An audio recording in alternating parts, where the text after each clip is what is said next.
Mike's Daily Podcast. Episode 1372, 1372, and I'm Mike Matthews, broadcasting from Café Anyway, located somewhere in Podcastro Valley Mont. Today, Bison Bentley, Valentino, Madame Rootabega, and we get to a segment called The Mike Tip, where I have some interesting news stories, little tips of info to give you today on a Friday. Mike's Daily Podcast. I had a wonderful time with the longtime Mike's Daily Podcast listener, Sylvia. Mike's Daily Podcast. She brought some blueberries and they were delicious. They were not scary. And I drank some lemonade. It was made by Cafe 4 and a hot blonde named Wade.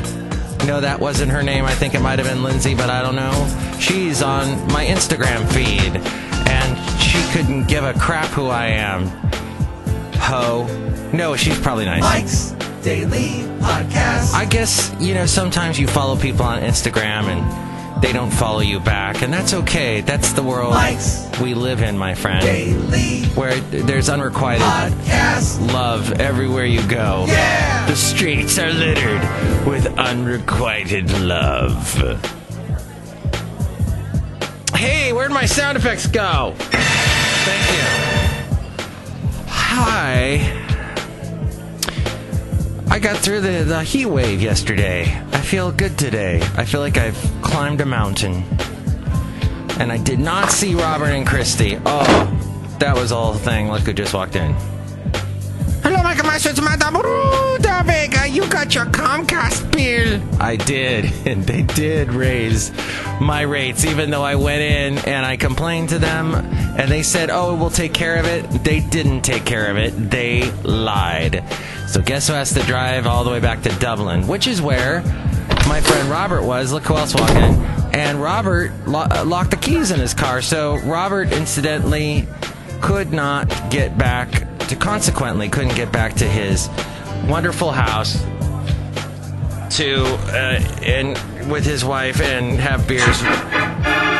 That was the thing I was talking about yesterday. Okay. That's neither here nor there or over there. It is a fact, though, this is for sure. Cable companies suck. And there should be some, if we had the money and we had a huge, huge government, we would go ahead and just sue them all and break them up into little tiny cable companies that would fight. And here's today's podcast picture. Competitively against each other, and maybe we would have a better system. I don't know. I'm not like some kind of financial guru. I'm not even a guru. If I did, I'd wear a cool hat. Look, the podcast picture today is of Venice, California. Venice Beach, California. Last time I was there was 2000. Oh my God, this picture's from 10 years ago, I just realized. And yeah, it was a time when I was down living in Ventura. And my then wife and I were like, hey, let's go down to LA. And we went to Venice Beach. And her story to me, when I first met her, she had a pierced nose for a short while. And then it became unpierced. And she always used to tell me, yeah, I got my nose pierced in Venice. I guess a lot of people do that in Venice. That's Venice. Venice is also where I went to as a child with my mom. And she was big into roller skating, so I had roller skates, and we had a dog named, was it Toy Toy? Toy Toy. We had a dog, Toy Toy, that was half husky, half German Shepherd. This dog was awesome. Basil's awesome too, but I just wanted to remember wonderful Toy Toy. This dog, very outgoing, and we'd go on the roller skating on the beach. The other dog that was awesome that we had was Ollie Mop, and she was an Old English sheepdog, and she was awesome. Oh, some of the best dogs in the world. And Basil, of course. And Basil got through the heat yesterday. He even got to chase a deer.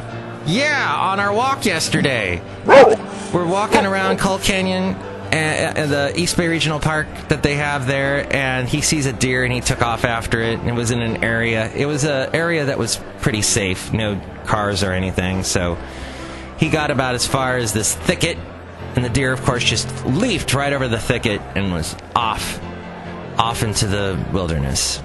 And Basil was, aw. Hey, but what I was trying to say was somebody walked in. Hello, Mike. This is Valentino, the parking attendant. And this is Bison Bentley. Do you know that? Mike, Venice Beach is full of hippies, Dave. Yeah, hippies. Do you know that? Yes, and so is San Francisco. So be scared, Georgia. Be very scared. The state of Georgia is afraid of San Francisco, and that's why they did not want to vote for John Ossoff. As we talked about in the last show, he ran his competitor. I don't know who the Republican is that won. Chely something. She used a system of fear tactics, as they often do, politicians. So I just wanted to wrap this all up by saying, have a great weekend. It's going to be an awesome weekend. Have some lemonade. Have some fine drink. I'm being optimistic. I don't know if I'm going to go and yell at Comcast today. I feel like going to Half Moon Bay today, actually. It's going to still be warm, but not as hot as yesterday. So this is the thoughts and hopes and dreams of one Mike Matthews here in the Bay Area in Podcaster Valley. Hey, did something happen this week that I missed? Something happened. What was it that oh yeah, so Robert locked his keys in the car, so we didn't end up getting a beer. And the fair, I don't know what's going to happen with the fair. I certainly do want to go to the fair. I do want to see. Now the food is way too overpriced at the fair, I have to say. The prices are just crazy. But all the live entertainment, there's live music everywhere you go. And one of the days, I forget if we've done it already, but there was a $1 ride day. And I'm definitely going to check that out, because there's usually not too many people there. I was surprised. But going to the fair when it's really hot, like yesterday, would have been a bad idea, because where all the rides are, it's a huge parking lot. And that asphalt is just absorbing all that heat. You've probably got crazy temperatures coming off that asphalt. Over 100, definitely. Now, I just wanted to point to you this thing here over here. Look over here. Look it over here. Look at this. Look it. Over here, look. It's the website, mikesdailypodcast.com. And all the past shows are there, and the past podcast pictures, and you can help out through the Amazon link if you're going to buy anything on Amazon. Perhaps sunscreen, as we are here in summertime now.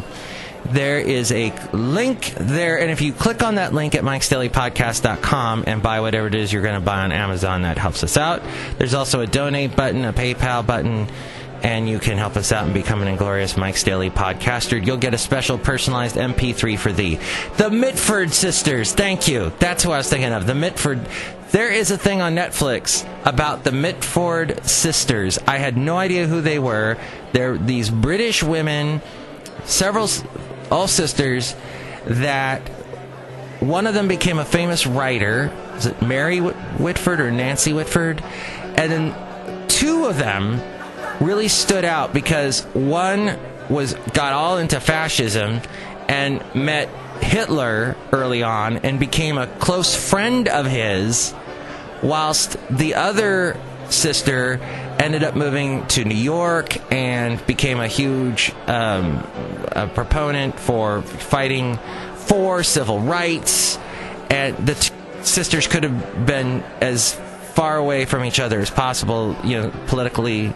They were just on opposite ends. England hated the Hitler sister, and just goes all into their history and stories, and it's fascinating. There's a couple of sister stories. I also watched the one about Jackie Onassis Kennedy, whatever you want to call her last name, the very famous Jacqueline Bouvier. Fascinating woman, and her sister. So, and it made me think, wow. Café Anyway. Jackie was just, anyway, beautiful, and she was also a photojournalist before she met John F. Kennedy, and fascinating. Anyway, Café Anyway, let's get to the segment. Anyway, called Yo, the Mike Tip. Hi, I'm DJ Sneeze. You can download my album and get this new music service called Tidal for free if you sign up with Sprint. What?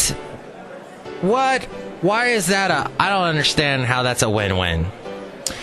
So, 4 GOP senators opposed the Senate health care measure that came out yesterday.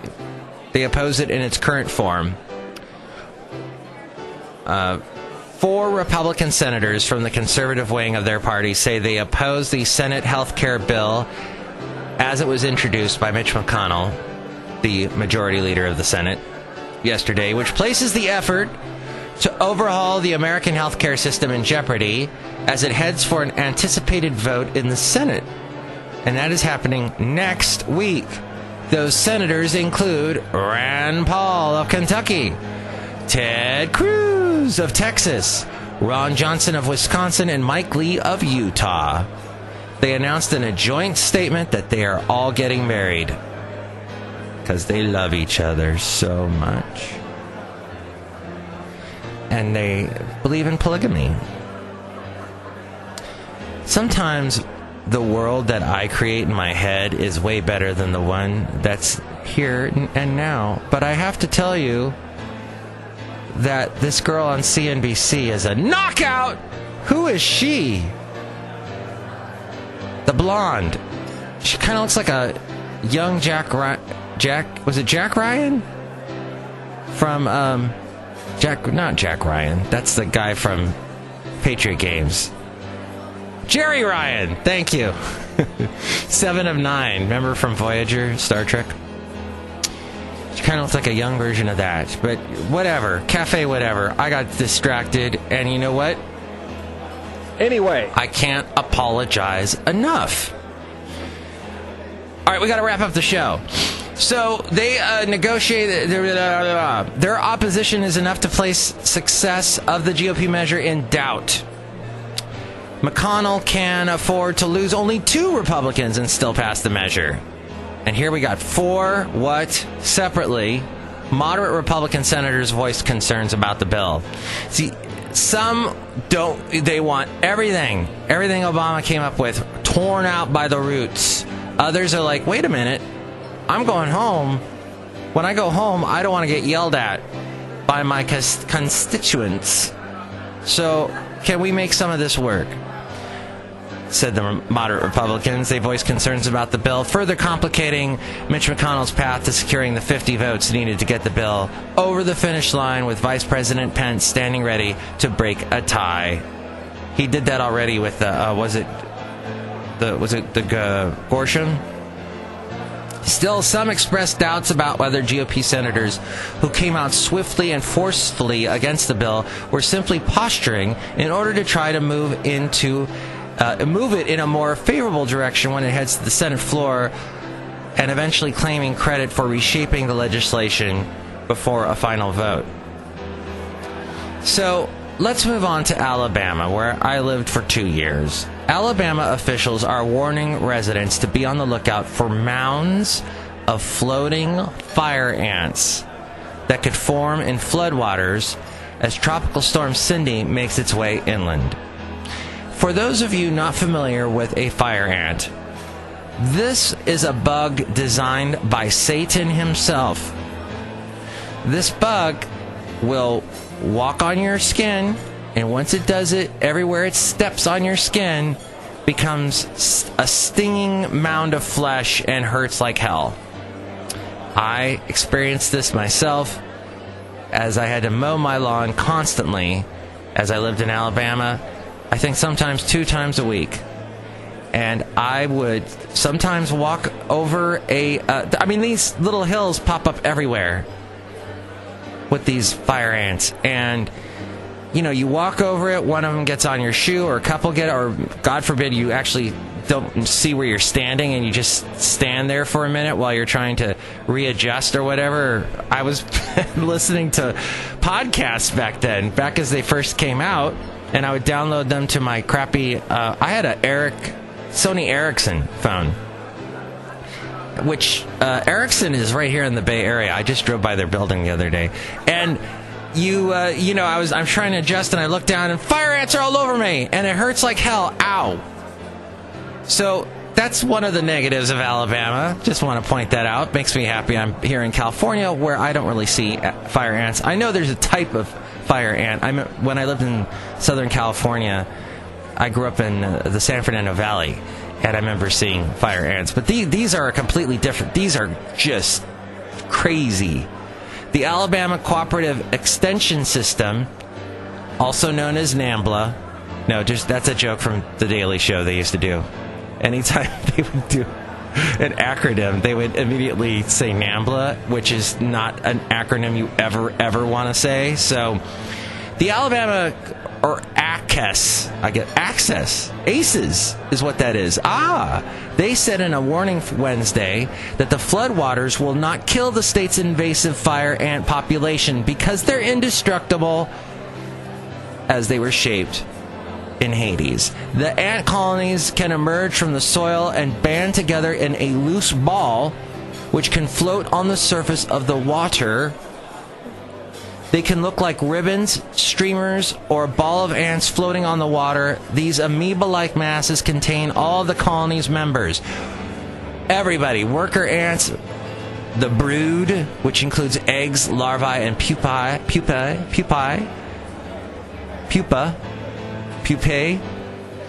poop, winged reproductive males and females, and queen ants. Every nightmare I ever had was just said in the preceding sentence. And while it may sound like something out of a horror movie, floating fire ants often happen after flooding events. In October 2015, after a 1 in 1,000 year event ravaged South Carolina, several photographers captured what appeared to be mounds of floating ants.